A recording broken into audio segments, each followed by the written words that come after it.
pare. Thank you, ha? Next time ulit. Next time ulit. Bye-bye. Salamat, ingat kayo. Doc, ha? thank you, thank you. Thank you. Bye.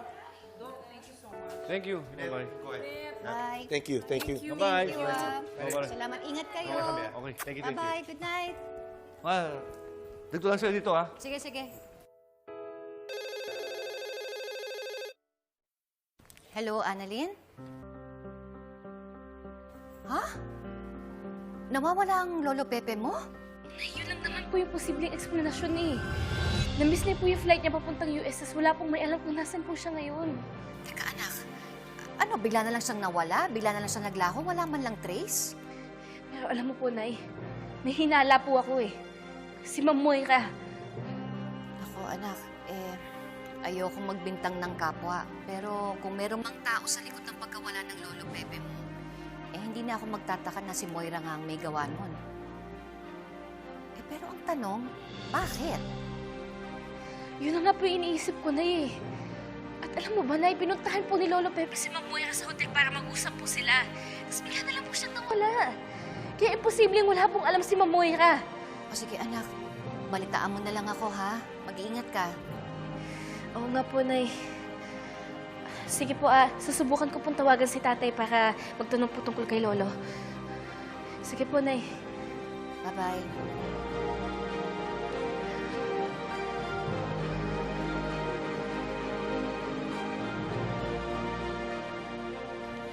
Sino yun? Si Annalyn tumawag. Ang sabi na nawawala daw si Lolo Pepe. At ang hinala nila, may kinalaman daw si Moira doon. Sabi niya sa akin, babalitaan na lang daw niya ako. Carlos, pwede bang tulungan mo akong maglinis? Yun nga eh. Kailangan ko bumalik sa East Ridge. May emergency daw.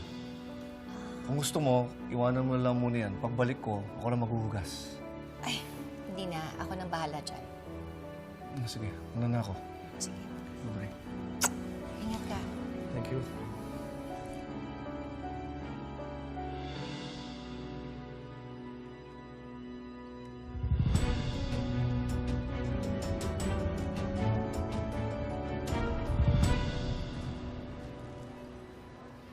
$10 million? Oo.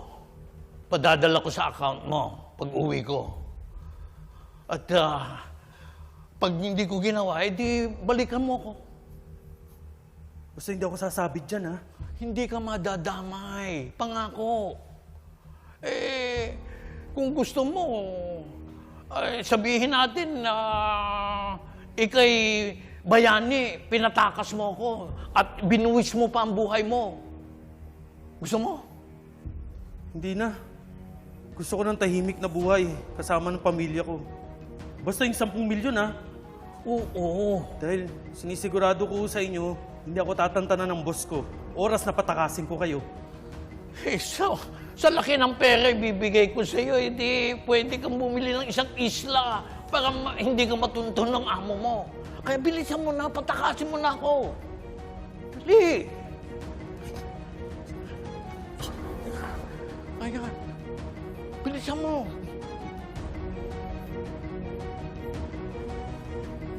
Bilisan mo. Nagpapasalamat po ako sa inyo dahil wala po may sakit sa pamilya at mga kaibigan ko. Na kahit po may mga hindi magagandang nangyayari sa buhay namin, nilalayo niyo pa rin po kami sa panganib.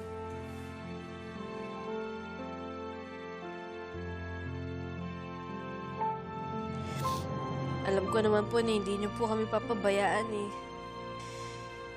Kaya nandito po ako ngayon kasi may request po ako sa inyo. Lord, iligtas niyo po si Lolo. Sana po may mabuting loob na tumulong po sa kanya. Sana po may tumulong sa kanya na makauwi po siya ng ligtas sa amin.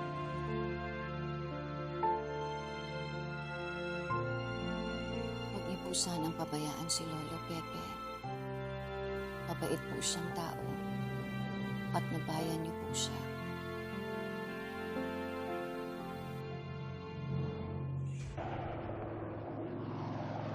Maraming salamat po, General. Thank you.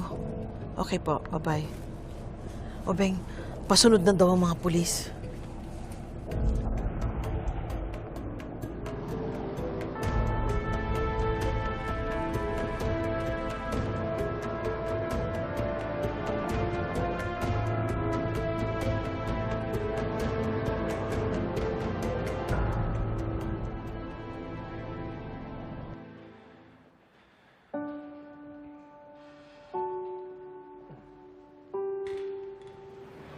Tubig ka muna.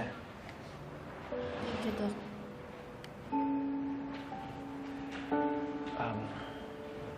Dok, magagawa pa talaga ni Ma'am Moira yung iniisip mo. Siya nga yung dahilan kung bakit nahulog sa hagdan si tatay. Ito pa kaya hindi niya kayang gawin. Pero Dok, sabi mo si Zoe ang muling kasama ng lolo mo, di ba? Pinagbibintangan mo si Zoe?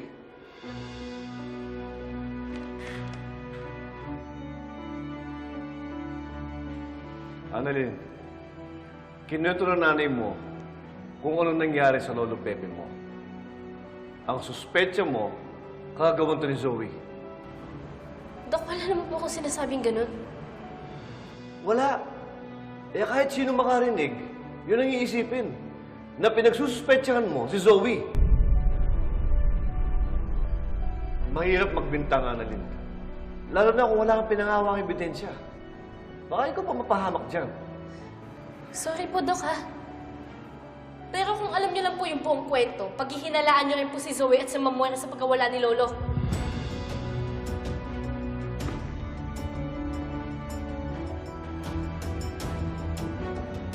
Dok, huwag niyo po sanang masamain, ha? But I think she has a point.